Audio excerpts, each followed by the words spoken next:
Digestion के issue. देखिए piles की समस्या ध्यान से समझ लीजिए, हर तीसरा व्यक्ति आपको दिख जाएगा पाइल्स वाला। भारत में पाइल्स की समस्या आज एक जीवन शैली की प्रॉब्लम बन गई है, and that's a very very disturbing problem. Indian council of medical research 2023 की रिपोर्ट के अनुसार भारत में 10 में से एक व्यक्ति को पाइल्स की दिक्कत है। और आपको बता दूं कि पाइल्स पहले नहीं होता है, पहले कॉन्स्टिपेशन होता है। तो आप यूं समझिए कि अगर किसी 100 व्यक्तियों को कॉन्स्टिपेशन की समस्या है तो 70% लोगों को पाइल्स में कन्वर्ट हो जाता है, यानी 70% कॉन्स्टिपेशन वाली प्रॉब्लम पाइल्स में कन्वर्ट हो रही है। और आज पाइल्स होने का जो हमारा कारण है, हमारा देखिए घंटों बैठे रहना या घंटों खड़े रहना, इसकी वजह से पाइल्स की कंडीशन और डिस्टर्ब हो जा रही है। आपको बता दूं कि आयुर्वेदा में पाइल्स यानी हिंदी में हम उसको बवासीर बोलते हैं, बट आयुर्वेदा में पाइल्स को अर्शा बोलते हैं, ARSHA, अर्शा। यानी ये क्यों होता है, क्या कारण है पाइल्स को होने का? देखिए पाइल्स को होने का जो कारण है आयुर्वेदा में ये समझाया गया है कि हमारे शरीर के जो 3 दोष होते हैं, कफ दोष जो कि चेस्ट के ऊपर का हिस्सा, पित्त दोष सेंटर पेट का, वात दोष हाथों का हिस्सा। तो जब आपके शरीर में वात और पित्त दोष बिगड़ जाता है और अग्नि कमजोर हो जाती है तो पाइल्स होता है। अब इससे होता क्या है, पित्त दोष बिगड़ा, खाना पचने में दिक्कत आनी शुरू।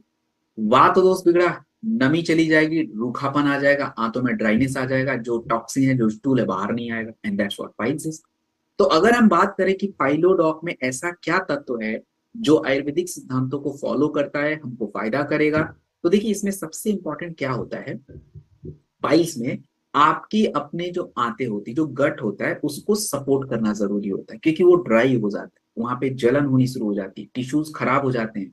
तो हमने पाइलोडॉक में एलोवेरा यूज कर किया, तो ये क्या करता है, वो लाइनिंग को सपोर्ट करता है। देन अग्नि इंप्रूव करना पड़ेगा, पाचन क्रिया को बेटर बनाना पड़ेगा, तो हमने त्रिफला यूज करा है, और triphala is good for digestion. And then जो पाइल्स में इंफेक्शन हो जाता है, स्वेलिंग हो जाता है, सूजन हो जाता है, ब्लीडिंग आनी शुरू हो जाती है, तो हमने उसके लिए भी पाइलोडॉक में यूज किया है नीम, हरितकी, नागकेशर, दारू हरिद्रा, जो कि आपके उस सूजन को, ब्लीडिंग को, दर्द को कम करने में हेल्प करता है। So this is all ingredient आपके पाइलोडॉक में ऐड है। अब इसके बारे में अगर हम प्रमाण देखें कि क्या प्रमाण है ये काम करेंगे, लेट्स सी। अभी मैंने बताया कि नीम इन्फेक्शन वगैरह को कम करता है, देख लीजिए रिसर्च इसके ऊपर है। एलोवेरा टिश्यू रिपेयर करता है, मैंने पीछे भी रिसर्च बताया, अभी journal of research in medical science 2010 की भी यही रिसर्च है। देन आपका नाक केसर जो होता है हीमोस्टैटिक। हीमोस्टैटिक का मतलब देखिए क्या होता है, हमारा शरीर जो होता है इस तरीके से डिजाइंड है कि ये खुद वातावरण, पर्यावरण और आपकी बॉडी में जो भी चेंजेस होते हैं उसके साथ एडजस्ट करता रहता है, इसी को हीमोस्टैटिक बोलते हैं। ऑटोमेटिक एडजस्ट कर लेगा।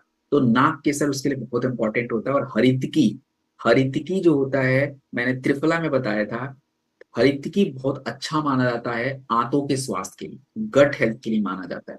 तो कंप्लीट ये आपका इंग्रेडिएंट्स विथ रिसर्च आपके प्रोडक्ट में है। एंड आपका पाइलोडॉक क्यों बेस्ट है, क्यों इसी प्रोडक्ट को लेना चाहिए, देखिए इस बात को बहुत ध्यान से समझेंगे। क्यों किसी को, लोग जनरली पाइल्स में क्या है, टैबलेट्स खाते हैं पेट साफ करने का, कब्ज में भी टैबलेट खाते हैं पेट साफ करने का, उसका नुकसान आपको बताता हूं और वो क्या करता है वो भी बताता हूं। देखिए केमिकल लैक्सटिव्स, केमिकल लैक्सटिव्स का मतलब होता है जो मार्केट से, मेडिकल स्टोर से आप पेट को साफ करने के लिए टैबलेट खाते हैं उसको केमिकल लैक्सटिव्स बोलते हैं। अर्थात ये कि आप खाएंगे तो जबरदस्ती आंतों से थोड़ी जो गंदगी है वो बाहर आती है, जबरदस्ती, क्रियाओं पे काम नहीं हुआ है। लेकिन अगर हम पाइलोडॉग जैसे प्रोडक्ट यूज करते हैं जो पाचन क्रिया को बेटर बना रहा है, तो पहले तो धीरे धीरे आंतों को हील करेगा, कॉन्स्टिपेशन ठीक करेगा, दर्द सही करेगा, एंड उसके बाद जाके पाइल्स का नंबर आता है। तो एक पूरा एक प्रोसेस है जो कि हमारे लिए चाहिए होता है। अगर हम बात करें पाइलोडॉग को कितना देना चाहिए, पाइलोडॉग आपको दिन में 2 बार खाने के बाद लेना है, 20 ml लेना है। मार्क माई वर्ड, 20 ml खाने के बाद 2 बार, खाने के बाद गर्म नहीं गुनगुना पानी पीना है। गुनगुना पानी जैसे आप नॉर्मल पी सकते हैं, गुनगुना पानी। और एक क्रिया आपको बता रहा हूं, इस क्रिया को ध्यान से सुन लीजिए और लोगों को बताइएगा, ये बहुत फायदेमंद क्रिया है। देखिए सबसे पहली बात तो पाइल्स में लोगों को फाइबर युक्त भोजन खाना चाहिए। फाइबर युक्त भोजन का मतलब होता है उनके भोजन में सब्जी ज्यादा होना चाहिए, दाल ज्यादा होना चाहिए, उनका जो है सैलेड ज्यादा होना चाहिए, फल ज्यादा होना चाहिए। मैंने जूस नहीं बोला है, फल बोला है। तो इसकी मात्रा बढ़ानी है। और दूसरा, एक क्रिया करनी है, उसको आप बता देंगे। आपको क्या करना है, एक टब लेना है, जिस टब में आप आराम से बैठ पाओ, उतना बड़ा टब होना चाहिए। टब, उस टब में गर्म पानी, जैसे हम ठंडी में गर्म पानी से नहाते हैं ना, जितना हमारे बॉडी पे सूट करे उतना ही गर्म होना चाहिए, एकदम से खौलता पानी नहीं चाहिए। गर्म पानी उस टब में डालना है और उस टब में बैठना है। इस क्रिया को सिच बाथ बोलते हैं।